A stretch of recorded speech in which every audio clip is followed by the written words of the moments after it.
When it comes to your finances, there are several money moves that you may want to consider before winter comes. Our financial professional, Mark Triplett, is joining me this morning to, of course, keep you up to date on that fall financial checklist. This is some important stuff, Mark, so I appreciate you joining us. So I want to start off by asking this. Why is it so important to plan ahead as you head into the winter months? Well, many of the strategies, financial strategies, have to be executed by the end of the year. So we try to make an effort to visit with the folks that we serve in the fourth quarter to make those final money moves. But I'll throw this out there as well. I might be a little excessive, but I like to check my finances once a month. Now that might be a little overwhelming for some folks. So at least once a quarter, you should be reviewing your finances. Finances tend to change, or your spending habits tend to change with the seasons, and we're coming into that holiday season where folks might be starting to spend some money on holiday shopping. It's a good time to look at your budget, look at what's coming into your household, what's going out of your household, and make any adjustments. And so when you do that, because obviously there are also just kind of a lot of things that may even come up that are, just kind of out of the blue, where should you start when you're making that plan, making that checklist?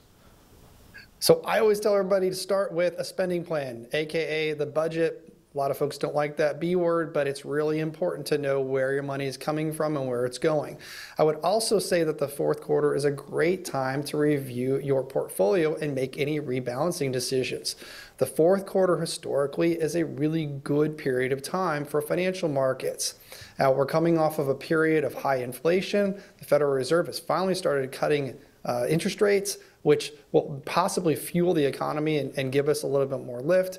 And according to a Capital Group study that I reference quite frequently, cash historically gets stockpiled right before a presidential election, which we're on the tail end of, and then floods back into the equity markets or stock market as soon as the election is over and in that first year of the presidential cycle.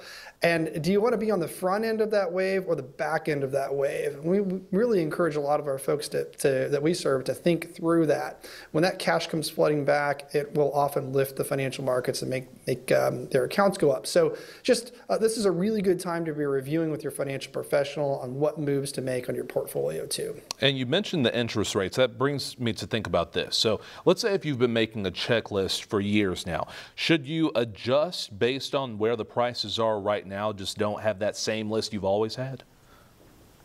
So I'll tell you the same thing, Joseph, that I tell all of the folks that we serve. If you have an item that you're planning on spending a large sum of money on in the next 12 to 24 months, it's probably going to cost more in the future than it does today. You should probably act on that. Now, if you have dollars that you really don't need for the next 12 to 24 months, you might want to consider locking in interest rates for a longer period of time, rather than keeping money in a short-term savings account, even a high-yield savings account, which we talked about in the past. You might want to go to something that has maybe a little less liquidity, but an interest rate that is locked in for maybe a 1-year period or 3-year period or even a 5-year period, because if interest rates go down, you're going to wish that you would have done that. Mark, you're always giving us some great advice. I appreciate you joining us, sir. Thanks for having me. You bet.